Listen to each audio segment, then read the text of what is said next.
Then Elodie unfurled her wings and smiled. She was a queen, a dragon, but most of all, she was herself, and she soared.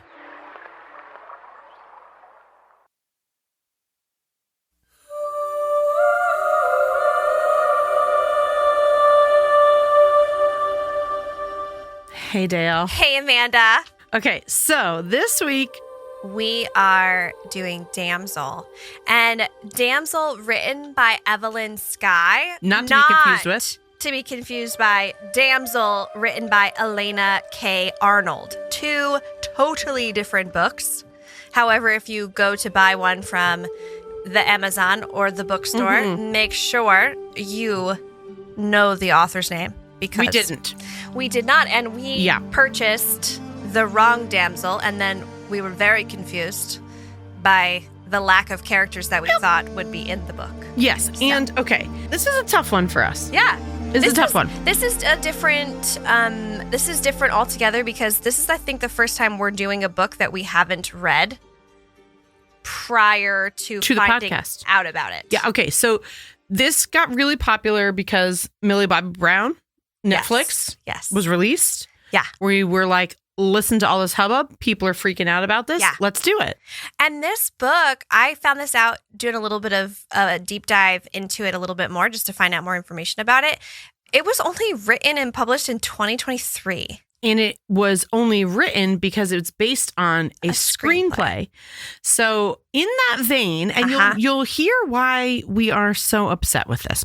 Yeah. But we are drinking today the Golden Dragon, which is a twist on a gold rush. So we're going to be doing bourbon, a little bit of honey, and a little bit of lemon with a little bit of bitters, keeping it classic, keeping it nice and golden, which is delicious. So cheers to you.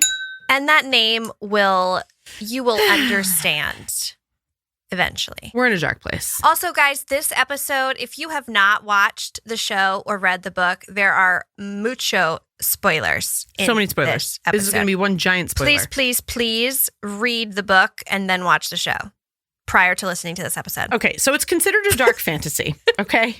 Which I get. But listen, we read a lot of fantasy. It's not that dark, but it's considered a dark fantasy. And it's basically a story about a girl who lives in this land that is not thriving. Its people are starving, but she's like the princess of the land and she loves her people and she'll do anything for her people. And her father gets her this arranged marriage so that she can bring, prosperity to her land. Yeah. And so she has to go to this land to meet this prince and fall in love with him. And they've been exchanging these letters. You really think, oh, this is going to be really cute. They're like falling in love and he has all the letters and he's just like so enamored with her.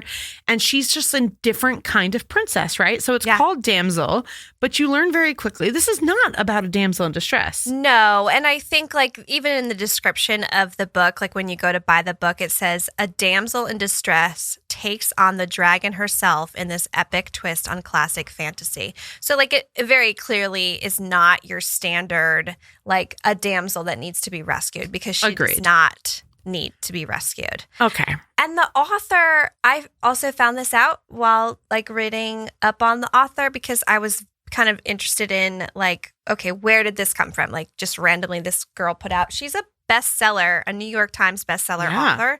And she has two really well-known series. I did not know either of these series, but it's the Crown's Game and Circle of Shadows series. Never heard of either of them. Me either, but apparently they're really good fantasy, dark fantasy books. Good to know. So cool. I'll be checking those out at some point. Okay. So Elodie, that's our main girl. That is our main girl.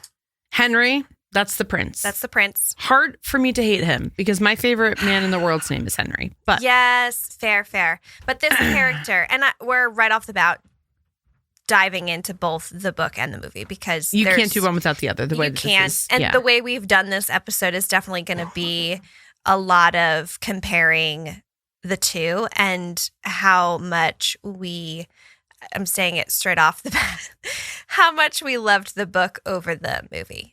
And I didn't even love the book that much. No. This is a solid 3-star read, if I'm being generous. 2.5 to 3. I would say it was cute. 2.5. Elodie essentially what happens is they get to this land in the book, and her little sister is so freaking excited because she's adorable. She's here. She's in a palace. She's gold, jewels. They're making all this stuff. You know, she's just so happy and excited that her sister's going to get this beautiful life. Yeah. Because back where they are, people are starving and dying in the streets. Yeah, exactly. And there's they're running out of food. Everything is dried up, and there's no they don't really know how they're going to survive much longer. And her stepmom, because her mom passed, and her stepmom used to be their governess. Yeah. And then her dad marries her, and you don't get it as much in the show as you do the book. Not at all. You don't get her storyline, really. No, and she deserves more. Yes, she does. Absolutely. She's an incredible character. Angela Bassett, wonderful casting, because she does play both sides very well. Mm-hmm. But in the book, you hate the stepmother the whole time. You do. Until she has a redeeming quality, and you realize this woman loves these girls with her whole heart. And what's interesting that you say that is because from the very, when you're first introduced to her, you're kind of like, oh, is she like the evil stepmom? Right? Is this going to be where? And so you don't really know where that storyline's going to go. But I think what I found really interesting is in the book, she, from the very beginning of going to this land, is skeptical. Yes. And it's interesting because at first you're not sure, is she skeptical because she, doesn't like the fact that Elodie is getting all this attention? That's what I thought. It was she's jealousy, gonna be living, for sure. Right? And you kind of all right, do I like what is the stepmom's deal? But you very quickly realize that this woman deeply loves these two girls and realizes, because she's way more intelligent than the king, Elodie's father, that this is a trap. This is not good. Whatever is going on is bad news. And she immediately... It's so savage. The story is savage. It is. So Elodie has her wedding day, and they make the days leading up to this so lavish. And that's on purpose. They do this so that these girls, the last days of their lives, are really lavish and wonderful, and they experience wonderful things. It makes them feel less bad about the fact that after the wedding, they go to this mountain and toss the girls into a pit to be eaten. The princesses. The princesses, into a pit to be eaten by the dragon. Yeah. And they have to do 3 different princesses. What is it? Every year. Every year. So Henry gets this girl to fall in love with him. Yeah. And I think this is right off the bat, this is one of the biggest confusions of the show is you don't get the backstory of why this is happening. And so you're kind of thrown into it in the movie. But when you read the book is in several different point of views. You're constantly jumping around from one person to the next. Yeah. And it is very easily the most confusing, who am I, what story is happening? Who's reading what, whatever. It's very confusing. However, you get so much more storyline and you understand what drives each character because you get the back story and you get a ton of other princesses' story. Yes. Where in the show you don't get that. You get a little blip. And I think that was something that I was so frustrated with. You'll find out there's lots of things. But the fact that you don't know what drives the queen, so Henry's mom. You're kind of in the book, she's a much more likable character. Yeah, and Robin Wright plays her evil queen. She's so evil. So evil. And there's not a redeeming quality, not even at the end. Not even there's a tiny not bit. A moment. And the queen in the book, I liked the queen in the book. And the queen in the book felt bad about what she was doing. I hated the prince. Which in the show, you're kind of oh, he's just a sweet guy. And he feels bad. And he might love her. It's not Nothing. The case. Not it's even not a little bit. The case. And so I think that was a really big difference that I was bothered by. The other really big difference is once you're introduced to obviously there's a dragon, guys, spoiler, there's a dragon in the book and the movie. The dragon has its own language. Which is written by the author's daughter. 12-year-old daughter. 12-year-old daughter. Incredible. Which is incredible because she says that J.R. Tolkien was also a teenager when he wrote his first language. And that the daughter was fascinated by that. Fascinated. And so the language has to do with the plot of the story because Elodie uses kind of environmental cues to figure out what the dragon's saying. She figures out the word for dragon. She figures it out with the help of the stories of the other princesses who guide her in this cave to safety. Which, again, you get none of that in the show. So you're kind of just like, how? And I think that's another thing is like the language sets her above the other princesses because the other princesses never learn all of the language. Yep. And so they cannot communicate with the dragon. Elodie learns because of all this stuff that she's finding out. She has like visions. And she has really good deduction skills too. Yeah. She's like, okay, so this means this. So this means this. And throughout the whole story, she's literally like, depending on where she is in the caves, because that's what happens. She gets thrown into the caves. There's a dragon. She's trying to get away from the dragon. She has no idea what's going on. And these visions keep happening to her. And in the book, it's different POVs. So like, depending on which scene you're in, it's another princess telling her story. And so Elodie slowly pieces together like what happened, why this is happening. And this is all happening if you're watching the movie. You get one scene where she's in one of the caves, this safe cave. It's a place that she like the dragon There's can't carvings get to her. on the wall from other princesses that say, this is safe. She cannot reach you here. Exactly. But then there's just like glimmers of different girls, but there's no explanation. They show you like the names of the princesses as they're showing like these ghostly images, but there's no explanation. And you're just kind of like, and it ruins the whole story of the dragon because the dragon respects Elodie more than any of the princesses and says like, oh, you're the one I was waiting for because she is more intelligent, because she's able to deduce the language. She's clever. She's very clever. And so the dragon's like, oh, this is the big meal I was waiting for. This is the person that's going to change it. And then even the glowworms, Elodie is able to realize that these glowworms, these blue glowworms that are, in certain parts of the cave are able to heal her. So she utilizes that to her advantage. Yes. Which when you get to the end of the story, the book, she has to save her sister because, spoiler alert, she gets out of the cave. Yeah. The prince is super pissed and the queen's super pissed because they're like, no, we need to have a sacrifice for the dragon. Yeah. So they send the sister in. Well, and in the movie, you think it's, okay, they're going to kill the sister. Yeah. She's the princess now. Yeah. No, in the book, it's a bait to get Elodie back to the cave because the dragon doesn't want the sister. Right. The dragon wants Elodie. Like, that's the big prize. And they already have another princess lined up, so they don't need the little sister. And because Elodie already has the blood in her system, the dragon doesn't care about the little sister. Yeah, and it's not even... It doesn't make sense. Doesn't make sense. No. And they leave out so many important things. Like, there's a little bit of a glimmer to... When Elodie's first there before the marriage, she sees this beautiful blonde girl with this blue ribbon in her hair on a balcony. And she's like, oh, I wonder who that girl is. Yeah. And then when she falls in the cave, she sees a piece of the scalp with the hair and the blue ribbon. And she's like, oh my God. Yeah. That's the other girl. When she sees... In the movie, it's just like, oh, look, a girl. Brunette? First of all, like, doesn't even match the description. And second of all, she just sees the hair and she's like, huh. And that interaction is weird because in the book, the girl is afraid and she runs away from the window. Where in the movie, the girl's like, hi. Hello. And you're like, you're about to die. What is happening? What's going on? And again, I think it's always hard when you're taking a book and you're turning it into a movie. But I think what was kind of, especially finding out like this was written as a screenplay first, it's really interesting that they didn't take more of the like core plot and put it in the movie. Like, I feel like there could have been so much more involved because you don't understand the drive. You don't understand the drive of Elodie. You don't understand the drive of the prince or the queen. And you don't even get the story about how the brother ran away from his responsibilities. So now this all falls on Henry. And also, yes, you have in the book, you have empathy for the dragon.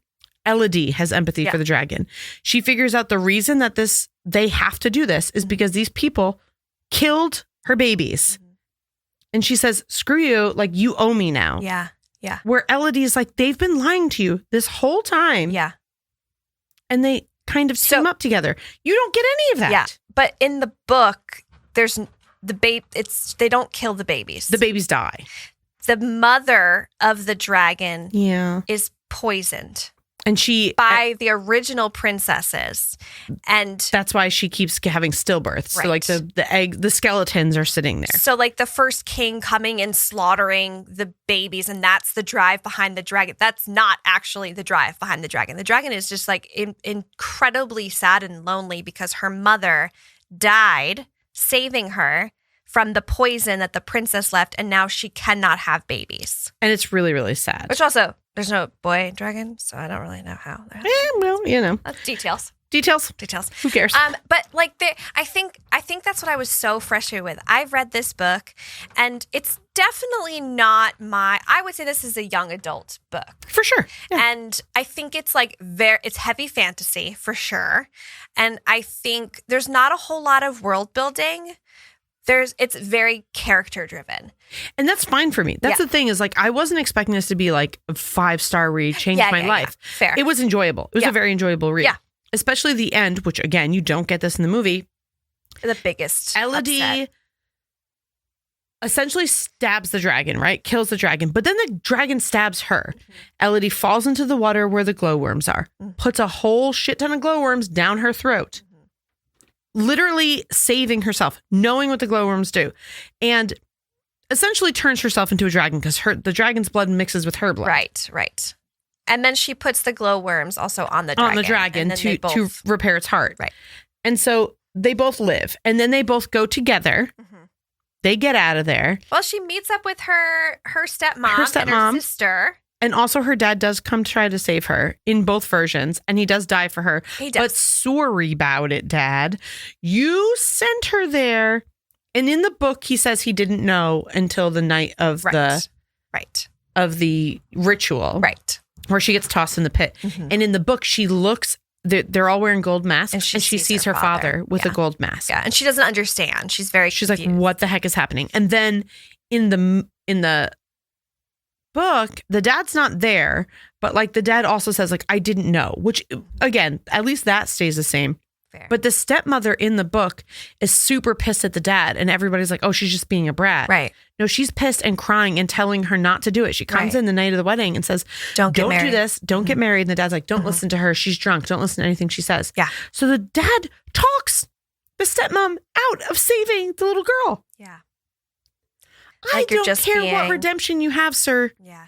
It's gone too far. It's not the same. And I think, too, another character that I was really disappointed in how they handled was the king, Henry's dad. Yeah. Because there's a lot of backstory for him because he was he also had to go through this process of marrying 3 princesses and then, giving, them up for this whole thing. And he loses his mind. Like he goes crazy from just like the absolute terror of this thing. And he's like emotionally destroyed. And like throughout the book, like any interaction he's involved in, they have like the medical people come and like the doctor of the castle, whatever, comes and like medicates him every interaction because he says little things throughout where he's like giving it away. I wish that you didn't you don't want to do this or don't go through with this and it's his like own little thing and it's like little Easter eggs, right? You're trying to like figure out like why does the dad keep and why does he keep getting so emotional? And Elodie is picking up on this stuff throughout all of these things. So she's like already like, why does he get so upset? And like, why is he not wanting to be a part of this? And why? And it's because he's so broken by this process. And even the queen, the whole time she's saying to her son, to Henry, you don't have to do this with and her. This could be the last one. You can marry her. And we'll figure out something else. And she says that numerous times. And he's a shit. And he says, she asks too many questions. Exactly. No, she's going to want to change things. She's not going to want to. And so like, he's kind of the worst of all of these people. But in the movie, that's not the case at all. They make the queen, which fair. Robin Wright just kills it. She's so good. She's great. And I think, but like those things were so frustrating for me and it made it so hard for me to watch. And I think the whole time you're watching this, especially after reading it, you're just waiting for the moments of like her Elodie turning into a dragon is literally the most epic scene. And when you don't get it, everything before, you're like, I can forgive this character, for not having this, or I can forgive the evil queen because, and like, you just keep building up like, oh, it's going to get there. Now it's going to. And it doesn't. And here's the thing in the book, what happens is eventually Elodie realizes she is now part dragon. Mm-hmm. And so she is the second coming of what dragons would be. And now her and the dragon are like, screw this. So the father's dead. The stepmother is there to help her. Mm-hmm. And the stepmother, there's a pivotal missing character from the show, from the movie that changes the trajectory of the book. This little girl is in a field when Elodie is walking around with Henry before the actual ceremony and saves this little girl, right? This little girl's like, why are you so nice to me? She's getting picked on by older guys, and she's like, why are you so nice to me? And Elodie's like, oh, like just being her sweet, kind self. Yeah. So this little girl busts into the wedding to stop it, knowing that Elodie's about to die. Yeah. Well, and she even says to Elodie in that moment of Elodie's helping her, she's like, I wish you didn't have to do this. And so her name's Cora. So Cora busts in the wedding, gets taken away, and her mom, we find out, is the woman who goes and scouts these princesses from these little to known lands that are really struggling, will give you all the gold in the world. She's kind of a badass character, though. Super badass. But she has redemption. Yeah. Yes. Guess who you don't get at all? Cora and her mom. And Cora's the reason her mom has the redemption. Yeah, because she's like, if this little girl can change things and change all of this, then so can I. Like, my daughter has enough strength to stand up to this. Morals and values. And so Cora and her mom become very pivotal so the stepmom finds out what's happening, right? When Elodie escapes, they've now taken the sister. Mm-hmm. Elodie just finds us. She sees her stepmom. Her stepmom helps her with Cora and Cora's mom get people, if they want to leave, get the hell out of here. And they're all on the ship and they're going to go to the land that Elodie came from, that is now going to be great because they have all of this gold. They still have the gold. Right. Because that's the payoff. That's what the dad was giving his daughter's life for. So they're giving them an escape.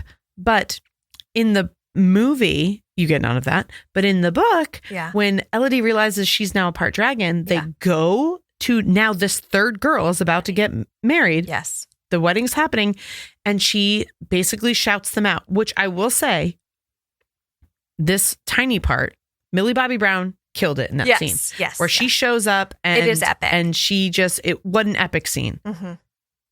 But then, so different than the book. So different. And then the way that the book ends is Elodie gives them a chance to like, hey, this is what they've been doing. And if you know that they've been doing it, I'm still giving you a chance to leave. Because the prince runs away. The prince is a little bitch.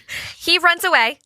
And the queen and the king hold hands. And they're like, you're right, we deserve this. Away. And they get burnt. And guess what? Guess what Elodie is? She is a golden dragon. It is so incredible. It's incredible. Her little skin changes into golden scales. It's just everything. And it's just, the way that it's written is so fantastic. I think that was the redemption of the book for me, was that whole moment. Oh my gosh. When it happens, like as I'm reading this, I'm like, it's incredible. Oh my gosh, there's a dragon. Like it was so beautiful and so incredible. And in the book, at the very end, her little sister climbs on her back and they go for, they fly off. It's incredible.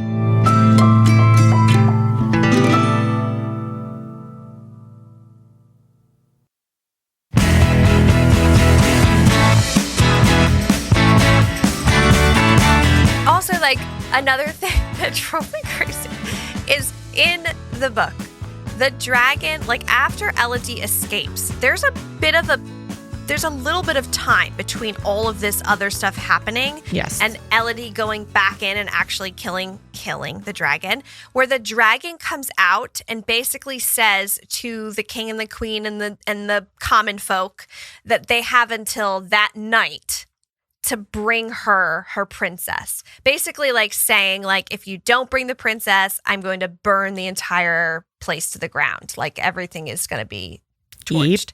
That does not happen in the movie. And so this timeline like allows for example, the prince is the one that grabs Elodie's little sister and is riding on a horse, and Elodie sees them riding back to the cave where she was thrown in. And so like that also was like an important factor, because in the movie, the queen is the one that grabs her and then like takes her and then like cuts her hand. Like little marriage ceremony. It's ridiculous. That doesn't happen at all. Like the prince is the one that throws her in. Like there's no, the queen is not really involved. And she's even just continues saying like, you know, like we could find another way. Like let's figure this out or blah, blah, blah, whatever. Nope. And Princess Victoria, who is the one who's predominantly left the clues for Elodie in the cave, and that's whose story you really get the most. Yes, in the book. In the book, and it's really beautiful because there's a little part in the book, and they show it in the movie. I wish they had given more story to it because it's such like a badass female moment where every single princess finds that part in the cave, thanks to Princess Victoria, and carves their name. Yeah. So they are not forgotten. It's the ghost scene. It's the ghost scene. But like, you have no backstory to that. You're like, oh, that must be all the princesses. But the emotion and the badassery that's tied to it in the book. Yeah. What a missed opportunity. Well, in that story, I think like that is a very important part to the plot, because it's basically the whole reason why all of this started. And like Queen Victoria, Princess Victoria, and her sisters go into the cave thinking that they can poison the dragon, and that's that. And they'll just be free. And they're fine. And that is clearly not what happens. They obviously die, but it's a very long and drawn out thing. And it turns out that in the end, her poison did work on one of the dragons. Yeah. And so like, I think like that's such an important part of it, because you don't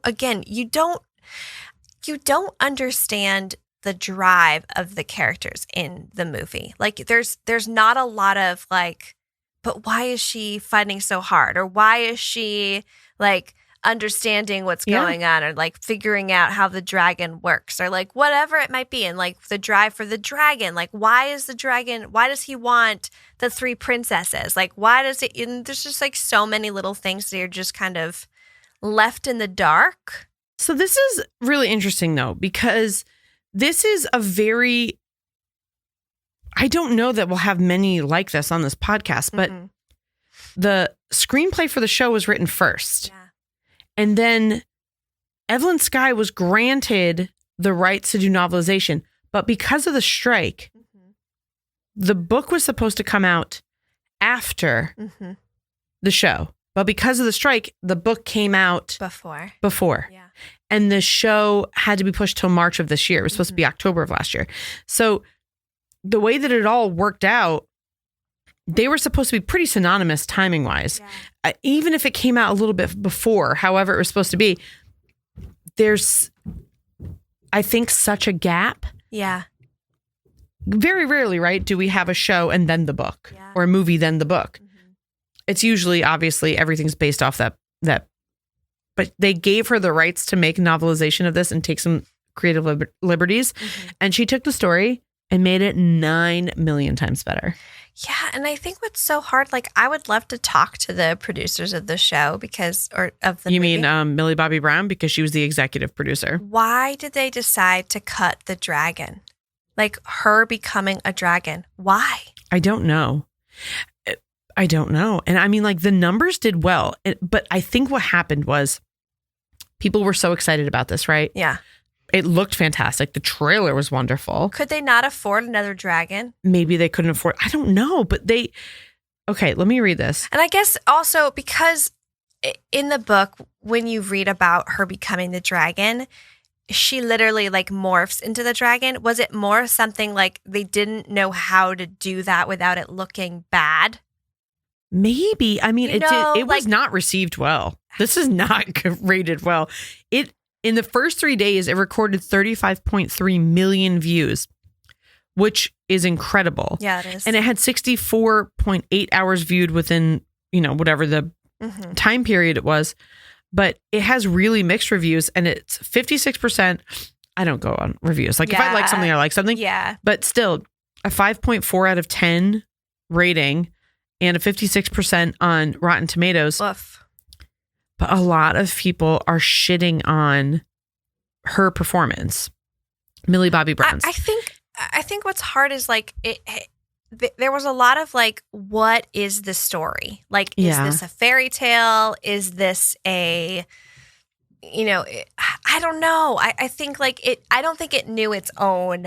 I agree. And I knew like the book, exactly what it is. It's dark fantasy. It's a dark fantasy fairy tale retelling. Yeah. This is the damsel not in distress, right? She doesn't need the prince to save her. She saves herself. Right. And takes the prince out, right, which is badass and awesome. And I think it could have been better. Again, I feel bad saying that. I feel like we're broken records, but like, why couldn't she become the dragon? Because like, especially for a female character. Let's see if she said this. Let's see if we can find this on the internet. Look it up and see. Because I think like it's such a... What a missed opportunity. It's just so incredible. Like how many little girls could dress up like a golden dragon? First of all, they still can. How badass would it have been if that's how they ended the movie? Yes. I would have loved the movie had they done that. And it wasn't even like, they like ran out of time. They didn't want to like push the movie. No, they still have the same ending. It's just minus the best part. Well, we're going to see. We're going to see it's their own variation, obviously, but like it was so much. The book was so much better. Sorry, as I'm hitting my book. So far, no one. Yeah, no because one said why. Don't think anyone's read the book. I think people have just watched the movie. Hold on. This is bothersome to me because nothing says about heartbreaking twist, blue, blue, blue. No. Yeah, because no one's read the book. This is so...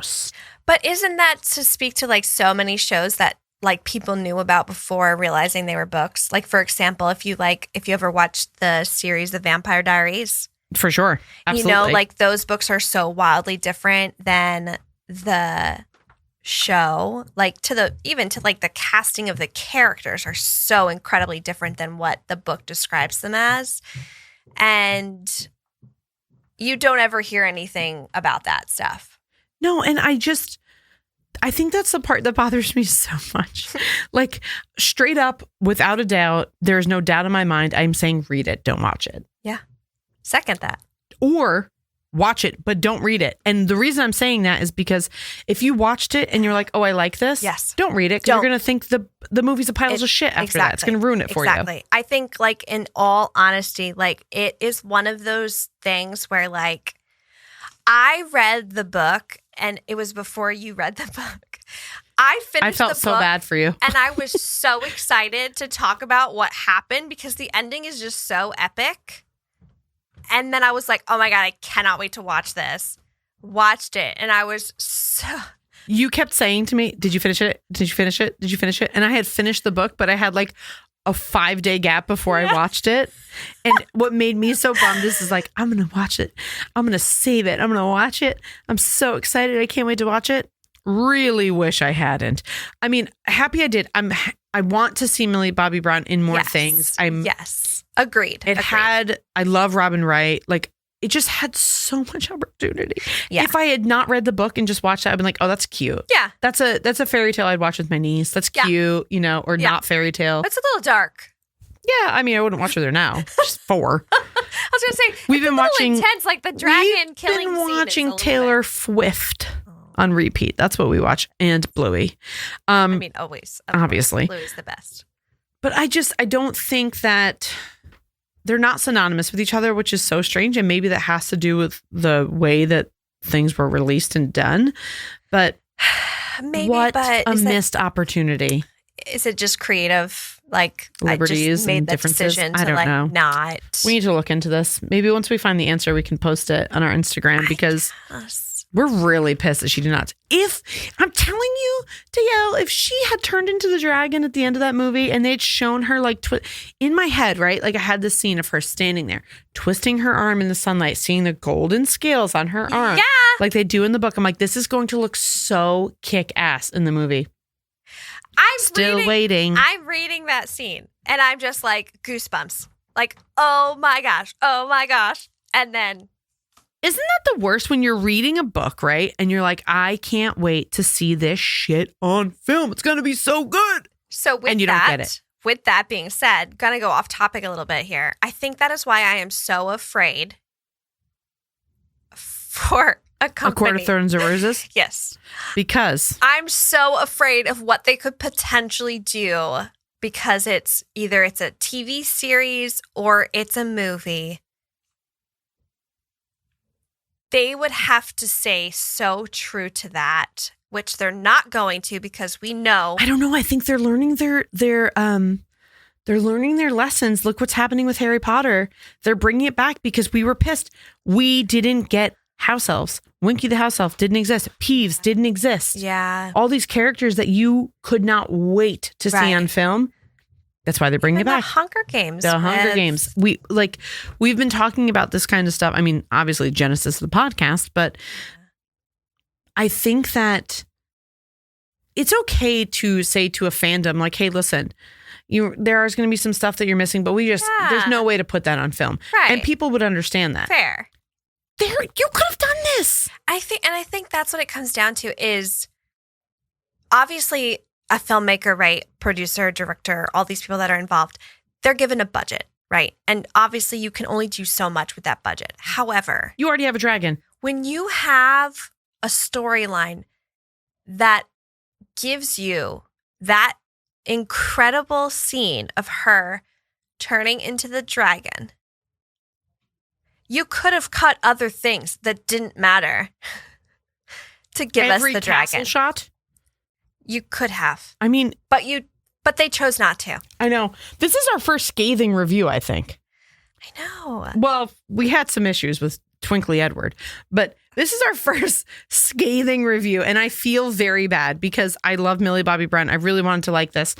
I felt very let down. Because this isn't like a character not being in there or like a slight change, like sparkly skin. It's like a literal. The best part. Like, it is such an epic moment in the book to not have it in. It would be like Harry not having a scar. Harry not being a wizard is basically what it is. It's literally what it is. Like, that's how I feel. Yeah. Like, I feel like that's such an incredible moment. We were robbed. And it was just. So watch it if you don't like to read and only read it. Yeah, if you enjoy a good book, and it's a quick read. It's a very quick read. And you can do audio or you can do the physical book. I did both. I think what I liked about the audio is the names and then the dragon language was a lot easier to get through because when you're reading that, it's a little bit of a. They have, so in the physical book, they have an entire index of how to like pronounce the words, which and is great. If you listen to it, there's a whole story about the same thing. There's an index. Fantastic. Yeah. So I think like, when all is said and done, read it. Don't watch it. Don't watch it. Unless you're not a reader. Then watch it. And also if you're not a reader, why are you listening to this podcast? Yeah. Fair. Okay. Don't watch it. Don't watch it. Okay. But we love you, Millie. We love you so much, Millie. We are so sorry. She rescues so many animals. She's like, I mean, like, I love her. She rescues dogs and cats and goats and I don't know. I wish that I had watched it before I read it. Ooh, here's a really good. Okay, go ahead. At the back of the book, it says a price must be paid, right? Like that's like kind of like, ooh. And then there's some reviews. The first one is elegant and explosive. Damsel has all the fantasy, beauty, dragons, and intrigue of Game of Thrones, elevated by a feminist lens and a powerful heroine, one of a long line of heroines determined to do right by the world and by her fellow women. And this was from another author of Star Wars. But it's Star Wars Phasma and the Violence. I don't know what that Hilarious that you just said, and another author. Oh, Star Wars. I'm like, because I'm reading it. Yeah. Yeah. So, okay, that's a great ending. This is not the actual Star Wars. I think it's like a variation of, anyway. All right. Well, that's a good way to end it. Beautiful. I think like it's definitely a pretty epic read. And it's very soft, you know, in the fantasy. Like, safe for kids. Like, I could give this to my 11-year-old and he would love it. He would. He likes graphic novels, but we can get him on. It's a good read. Okay. Well, on that. Sorry for our negative Nancy review, but you know, head over, follow us on the Instagrams and the TikToks at Watch It or Read It Pod. Again, we need to know what you thought about this one. If there's one that we want to know, it's this one.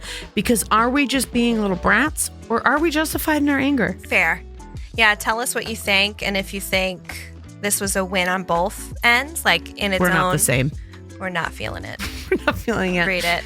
Well, that's it. Bye. Bye. Our editor is Katie Yonner. Our associate producer is Grace Heerman. Our production coordinator is Nicole Vargas. And our senior content producer is Kyle Bosch. Our executive producer is Tommy West. And Watch It or Read It is produced by Gotham West Studios.